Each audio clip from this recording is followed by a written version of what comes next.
दोस्तों, आज मैं आपको प्रेम कहानियाँ श्रृंखला की कहानी नंबर 16 सुनाने जा रही हूँ, जिसका शीर्षक है पर्दाफाश। तो चलिए कहानी की शुरुआत करते हैं। खुशी से चाहत के पैर जमीन पर नहीं पड़ रहे थे। फ्रेंड्स से बात करते हुए वह चिड़ियों की तरह चहक रही थी। उसकी आवाज की खनक बता रही थी कि वह बहुत खुश है।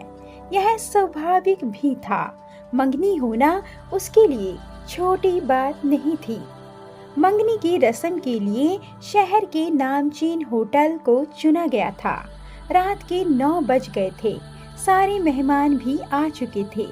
फ्रेंड्स भी आ गई थी, लेकिन वैभव और उसके घरवाले अभी तक नहीं आए थे। देर होते देख उसके पापा घबरा रहे थे। उन्होंने चाहत को वैभव से पूछने के लिए कहा तो उसने तुरंत उसे फोन लगाया। वैभव ने बताया कि वे लोग ट्रैफिक में फंस गए हैं, 20 से 25 मिनट में पहुंच जाएंगे। चाहत ने राहत की सांस ली। वैभव के आने में देर होते देख न जाने क्यों उसे डर सा लगने लगा था। वह सोच रही थी कि कहीं उसे उसके बारे में कोई नई जानकारी तो नहीं मिल गई। लेकिन उसने अपनी इस धारणा को यह सोचकर पीछे धकेल दिया कि वह आ तो रहा है। कोई बात होती तो ट्रैफिक में फंसा होने की बात क्यों बताता। अचानक उसके मोबाइल की घंटी बज उठी। उसने हेलो कहा तो यतिन की आवाज आई। 2 दिन पहले ही जेल से रिहा हुआ हूँ। तुम्हारा पता किया तो जानकारी मिली कि आज वैभव से तुम्हारी मंगनी होने जा रही है। मैं एक बार तुम्हें देखना चाहता हूँ और तुमसे बात करना चाहता हूँ। होटल के बाहर खड़ा हूँ। 5 मिनट के लिए आ जाओ, नहीं तो मैं अंदर आ जाऊंगा। चाहत घबरा गई। जानती थी कि यतिन अंदर आ गया तो उसकी फजीहत हो जाएगी। वैभव को सच्चाई का पता चल गया तो वह उससे मंगनी नहीं करेगा। उसे यतिन से मिल लेने में ही भलाई नजर आई। लोगों की नजर बचाकर वह होटल से बाहर चली गई। गेट से थोड़ी दूर आगे यतिन खड़ा था। उसके पास जाकर चाहत गुस्से में बोली, क्यों परेशान कर रहे हो? बता चुकी हूँ कि मैं तुमसे किसी भी हाल में शादी नहीं कर सकती। तुमने मेरी जिंदगी बर्बाद की है, फिर भी मैं तुम्हें परेशान नहीं कर सकता। मैं तो तुमसे सिर्फ यह जानना चाहता हूँ कि मेरी दुर्दशा की बात तुम्हें कभी पछतावा हुआ या नहीं। चाहत ने रूखे स्वर में जवाब दिया, कैसा पछतावा? जो कुछ भी हुआ उसमें सारा दोष तुम्हारा था। मैंने तो पहले ही आगाह किया था कि मुझे बदनाम मत करो। आज के बाद अगर तुमने मुझे फिर कभी बदनाम किया तो याद रखना, पहली बार 3 साल के लिए जेल गए थे, अब उम्र भर के लिए जाओगे। अपनी बात कहकर चाहत बिना यतिन का जवाब सुने होटल के अंदर आ गई। उसकी फ्रेंड्स उसे ढूंढ रही थी। एक ने पूछ लिया, कहाँ चली गई थी? तेरे पापा पूछ रहे थे। स्थिति को संभालने के लिए चाहत ने बाथरूम जाने का बहाना कर दिया। पापा को भी बता दिया। फिर राहत की सांस लेकर सोफे पर बैठ गई। उसे विश्वास था कि यतिन अब कभी परेशान नहीं करेगा और वह वैभव के साथ आराम की जिंदगी गुजारेगी। यतिन से चाहत की पहली मुलाकात कॉलेज में उस समय हुई थी जब वह बीटेक कर रही थी। यतिन भी उसी कॉलेज से बीटेक कर रहा था। वह उसकी पर्सनैलिटी पर मुग्ध हुए बिना नहीं रह सकी थी। लंबी चौड़ी कद काठी, आकर्षक चेहरा, गोरा रंग, स्मार्ट और हैंडसम। मन ही मन उसने ठान लिया था कि एक ना एक दिन उसे पाकर रहेगी, चाहे कॉलेज की कितनी भी लड़कियां उसके पीछे पड़ी हों। दरअसल उसे पता चला था कि कई लड़कियां उस पर जान न्यौछावर करती हैं।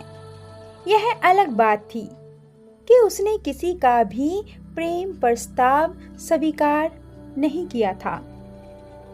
प्यार मोहब्बत के चक्कर में वह अपनी पढ़ाई खराब नहीं करना चाहता था। पढ़ाई में वह शुरू से ही मेधावी था।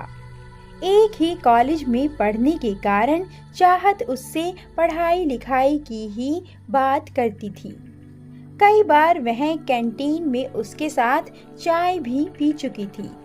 एक दिन कैंटीन में यतिन के साथ चाय पीते हुए उसने कहा, इन दिनों बहुत परेशान हूँ, मेरी मदद करोगे?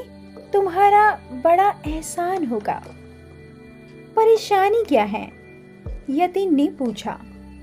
कहते हुए शर्म आ रही है, पर समाधान तुम्हें ही करना है, इसलिए परेशानी तो बतानी ही पड़ेगी।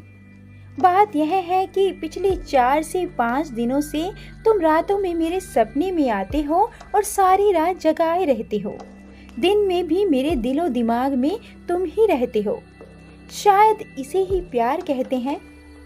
सच कहती हूँ यतिन, तुम मेरा प्यार स्वीकार नहीं करोगे तो मैं जिंदा लाश बनकर रह जाऊंगी। यतिन ने तुरंत जवाब नहीं दिया।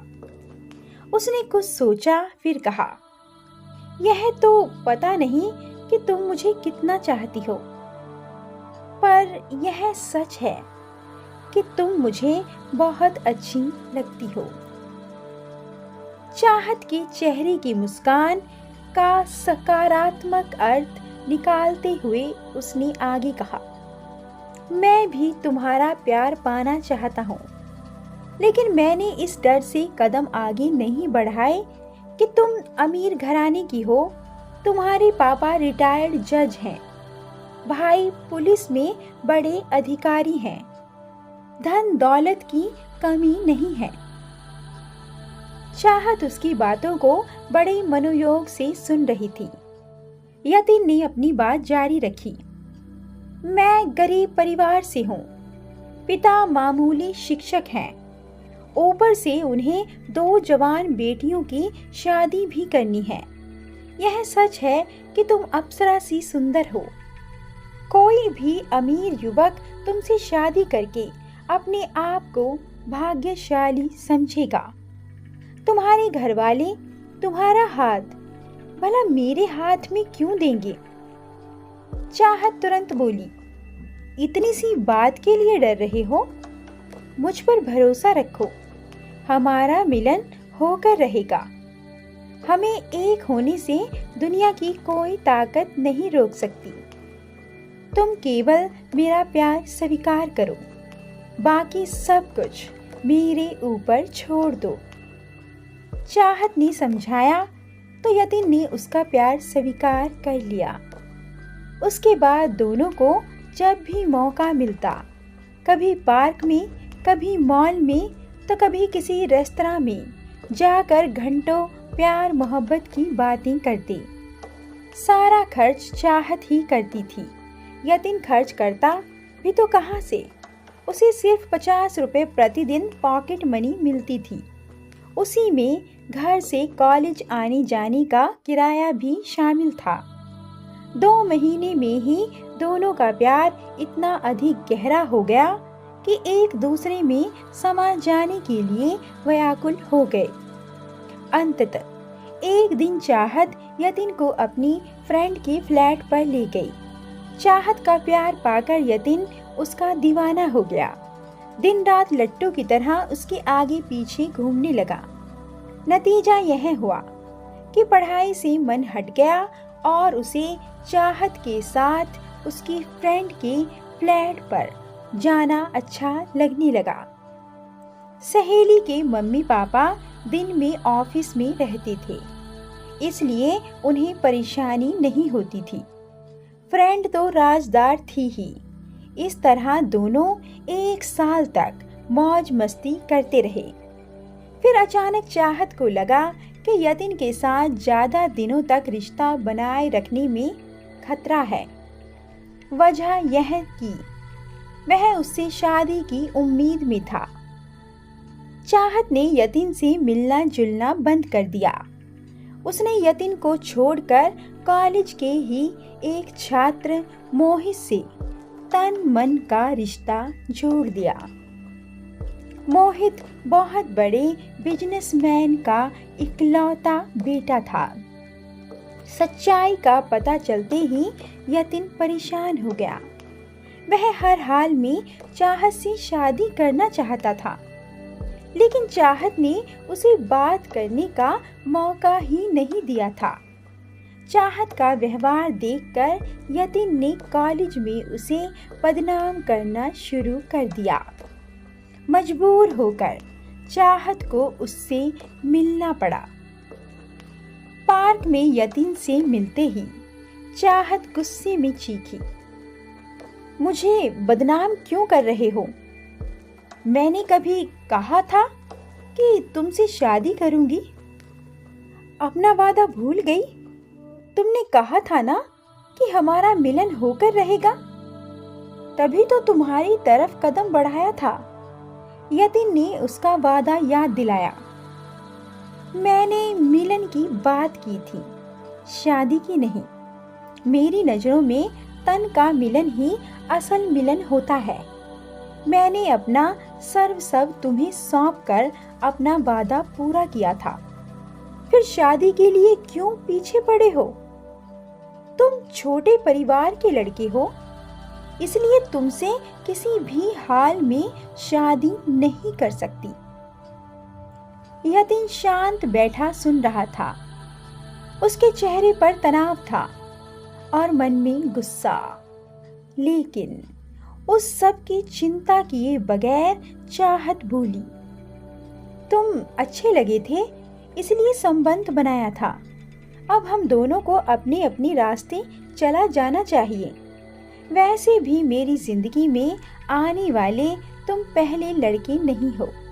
मेरी कई लड़कों से दोस्ती रही है। मैं सबसे थोड़े ही शादी करूंगी। अगर आज के बाद मुझे कभी भी परेशान करोगे तो तुम्हारे लिए ठीक नहीं होगा। बदनामी से बचने के लिए मैं कुछ भी कर सकती हूँ। चाहत का लाइफस्टाइल जानकर यतिन को बहुत गुस्सा आया। इतना गुस्सा कि उसके वश में होता तो उसका गला दबा देता। जैसे तैसे गुस्से को काबू करके उसने खुद को समझाया, लेकिन सबकी परवाह किए बिना चाहत उठकर चली गई। चाहत ने भले ही यतिन से बुरा व्यवहार किया, लेकिन उसने उसकी आंखों में गुस्से को देखा था, इसलिए उसे डर लग रहा था। उसे लगा कि यतिन अगर शांत नहीं बैठा तो उसकी जिंदगी में तूफान आ सकता है। वह बदनाम नहीं होना चाहती थी, इसलिए उसने भाई की मदद ली। उसका भाई पुलिस में उच्च पद पर था, उसे चाहता भी था। नमक मिर्च लगाकर उसने यतिन को खलनायक बनाया और भाई से गुजारिश की कि यतिन को किसी भी मामले में फंसाकर जेल भिजवा दे। फलस्वरूप यतिन को गिरफ्तार कर लिया गया। उस पर इल्जाम लगाया गया कि उसने कॉलेज की एक लड़की की इज्जत लूटने की कोशिश की थी। अदालत में सारे झूठे गवाह पेश कर दिए गए। पुलिस का मामला था, सो आरोपी लड़की भी तैयार कर ली गई। अदालत में उसका बयान हुआ तो 2 से 3 तारीख पर ही यतिन को 3 वर्ष की सजा हो गई। यतिन हकीकत जानता था, लेकिन चाहकर भी वह कुछ नहीं कर सकता था। लंबी लड़ाई के लिए उसके पास पैसा भी नहीं था। उसने चुपचाप सजा काटना मुनासिब समझा। इससे चाहत ने राहत की सांस ली। साथ ही उसने अपना लाइफस्टाइल भी बदलने का फैसला कर लिया, क्योंकि वह यह सोचकर डर गई थी कि यतीन जैसा कोई और उसकी जिंदगी में आ गया तो वह घर, परिवार और समाज में मुंह दिखाने लायक नहीं रहेगी। उसके दुष्चरित्र होने की बात पापा तक पहुंच गई तो वह उनकी नजर में गिर जाएगी। पापा उसे इतना चाहते थे कि हर तरह की छूट दे रखी थी। उसके कहीं आने जाने पर भी कोई पाबंदी नहीं थी।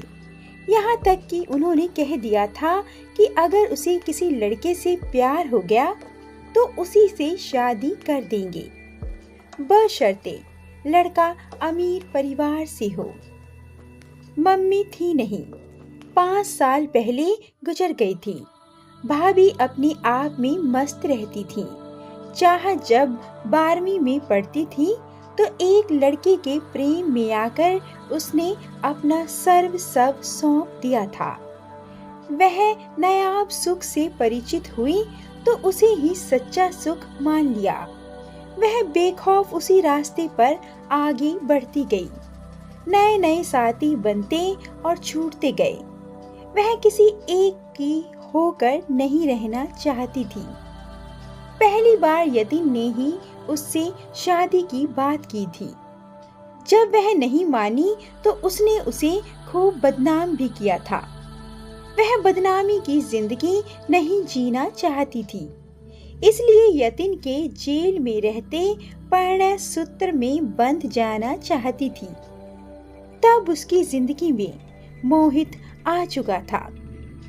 यतीन के जेल जाने के 6 महीने बाद चाहत ने जब बीटेक कर लिया तो उसने मोहित से अपने दिल की बात कही। चोरी चोरी प्यार मोहब्बत का खेल बहुत हो गया। अब शादी करके तुम्हारे साथ रहना चाहती हूँ। मोहित चाहत की तरह इस मैदान का खिलाड़ी था। उसने शादी से मना कर दिया, साथ ही उससे रिश्ता भी तोड़ दिया। चाहत को अपने रूप यौवन पर घमंड था। उसे लगता था कि कोई भी युवक उससे शादी करने से मना नहीं करेगा। मोहित ने मना कर दिया तो आहत होकर उसने शादी से पहले अपने पैरों पर खड़ा होने का निश्चय किया। पापा से नौकरी की इजाजत मिल गई तो उसने जल्दी ही जॉब ढूंढ लिया। जॉब करते हुए 2 महीने ही बीते थे कि एक पार्टी में उसका परिचय कार्तिक से हुआ, जो पेशे से वकील था। उसके पास काफी संपत्ति थी। शादी के ख्याल से उसने कार्तिक से दोस्ती की, फिर संबंध भी बनाया, लेकिन करीब 1 साल बाद उसने शादी से मना कर दिया। कार्तिक से धोखा मिलने पर चाहत तिलमिलाई जरूर, लेकिन उसने निश्चय किया कि पुरानी बातों को भूलकर अब विवाह से पहले किसी से भी संबंध नहीं बनाएगी। चाहत ने घर वालों को शादी की रजामंदी दे दी तो उसके लिए वर की तलाश शुरू हो गई। 4 महीने बाद वैभव मिला। वह बहुत बड़ी कंपनी का CEO था। पुश्तैनी संपत्ति भी थी। उसके पिता रेलवे से रिटायर थे। मम्मी हाई स्कूल में पढ़ाती थी। वैभव से शादी होना तय हो गया तो चाहत उससे मिलने लगी।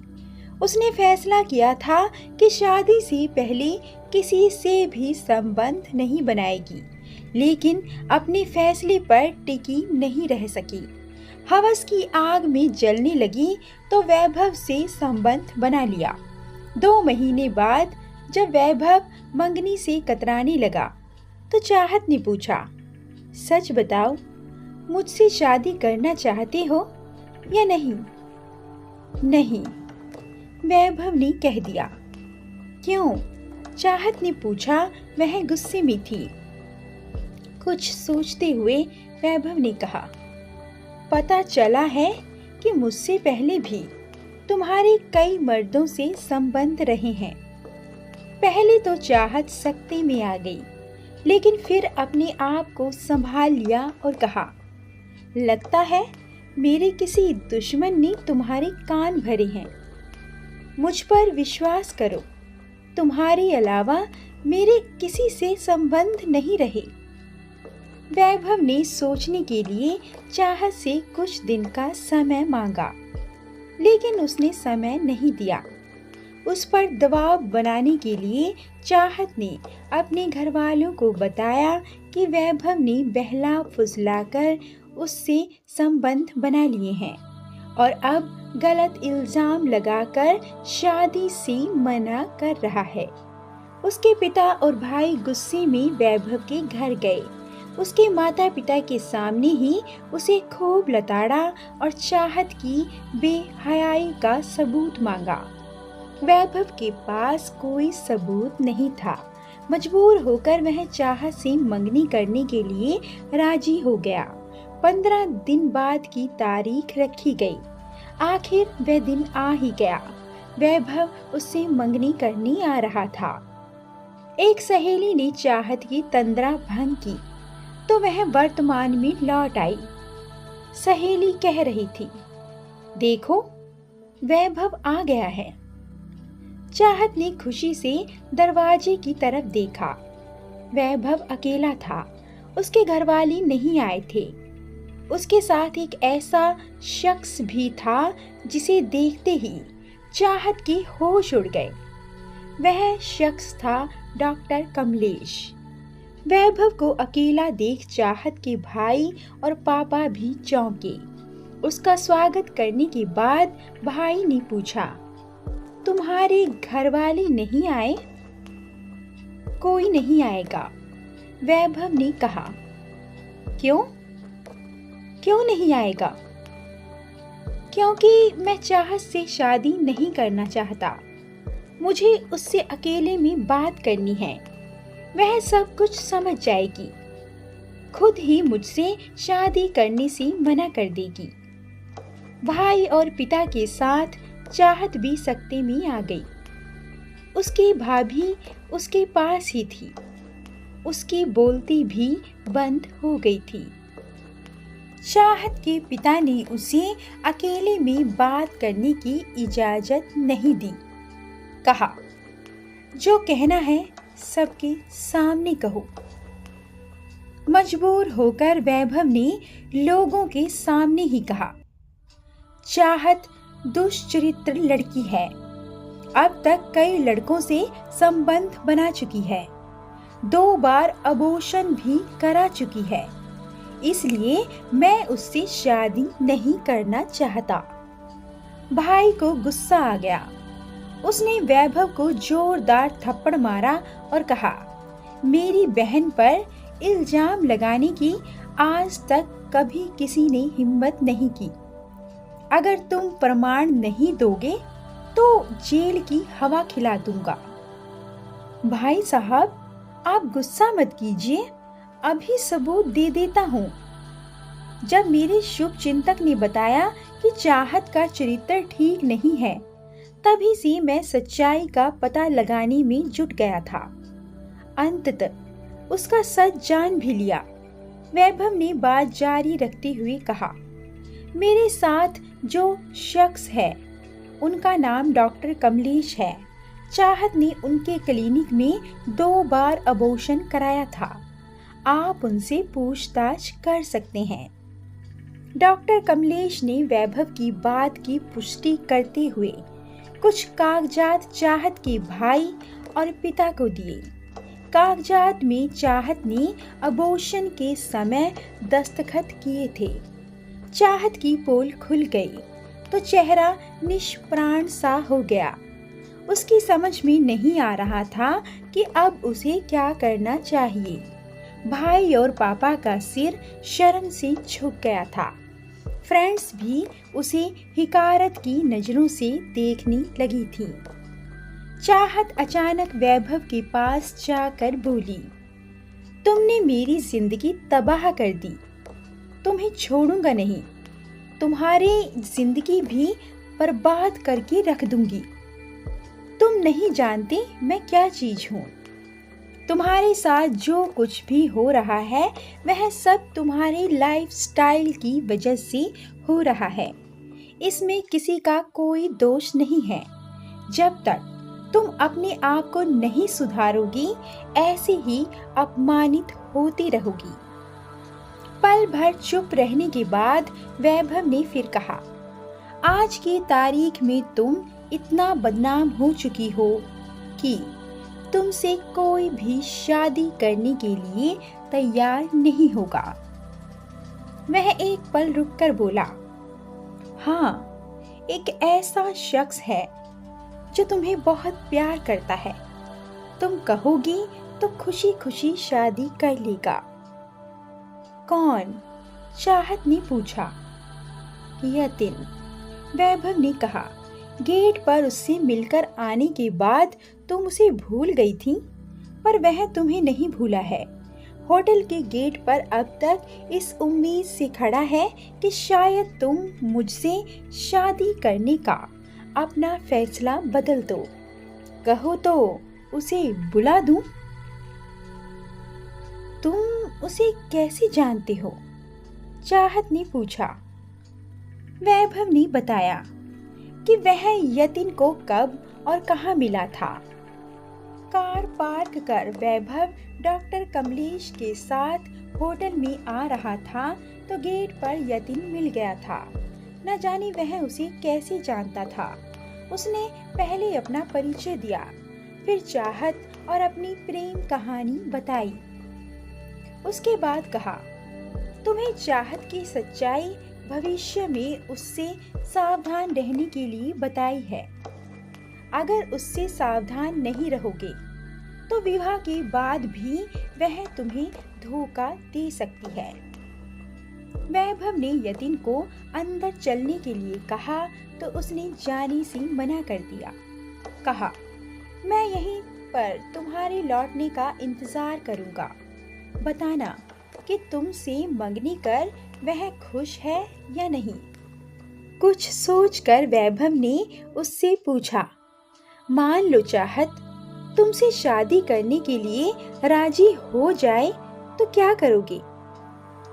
जो नहीं हो सकता उस पर बात करने से क्या फायदा? जानता हूँ कि वह कभी भी मुझसे शादी नहीं करेगी।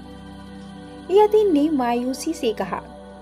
वैभव ने यतिन की आंखों में देखा तो पाया कि चाहत के प्रति उसकी आंखों में प्यार ही प्यार था। उसने चाहकर भी कुछ नहीं कहा और डॉक्टर कमलेश के साथ होटल में चला आया। वैभव ने चाहत को सच्चाई से दो चार करा दिया तो उसे भविष्य अंधकार में लगने लगा। यतिन के सिवाय उसे कोई नजर नहीं आया तो वह उससे बात करने के लिए व्याकुल हो गई। उसका फोन नंबर उसके पास था ही। झट से फोन लगा दिया। यतिन ने फोन उठाया तो उसने कहा, तुमसे कुछ बात करना चाहती हूँ, प्लीज होटल में आ जाओ। कुछ देर बाद ही यतिन आ गया और चाहत ने उसका हाथ अपने हाथ में लेकर कहा, मुझे माफ कर दो यतिन, मैं तुम्हारा प्यार समझ नहीं पाई थी, लेकिन अब समझ गई हूँ। मैं तुमसे शादी करना चाहती हूँ। अभी मंगनी कर लो, बाद में जब कहोगे शादी कर लूंगी। कुछ सोचने के बाद यतिन ने कहा, यह सच है कि इतना सब कुछ होने के बाद भी मैं तुम्हें बहुत प्यार करता हूँ, पर तुम आज भी मुझसे बेवफाई कर रही हो, सच नहीं बता रही हो। सच यह नहीं कि मेरा प्यार तुम समझ गई हो, इसलिए मुझसे शादी करना चाहती हो। सच यह है कि आज की तारीख में तुम इतना बदनाम हो गई हो कि तुमसे कोई भी शादी नहीं करना चाहता। वैभव ने भी शादी से मना कर दिया है, इसलिए अब तुम मुझसे शादी कर अपनी इज्जत बचाना चाहती हो। तुमसे शादी करूंगा तो प्यार की नहीं, समझौते की शादी होगी जो अधिक दिनों तक नहीं टिकेगी। अतः मुझे माफ कर दो और किसी और को बलि का बकरा बना लो। मैं भी तुम्हें सदैव के लिए भूलकर किसी और से शादी कर लूंगा। यतीन रुका नहीं, चाहत की पकड़ से हाथ छुड़ाकर दरवाजे की तरफ बढ़ गया। वह देखती रह गई, किस अधिकार से रोकती। कुछ देर बाद वैभव और डॉक्टर कमलेश भी चले गए।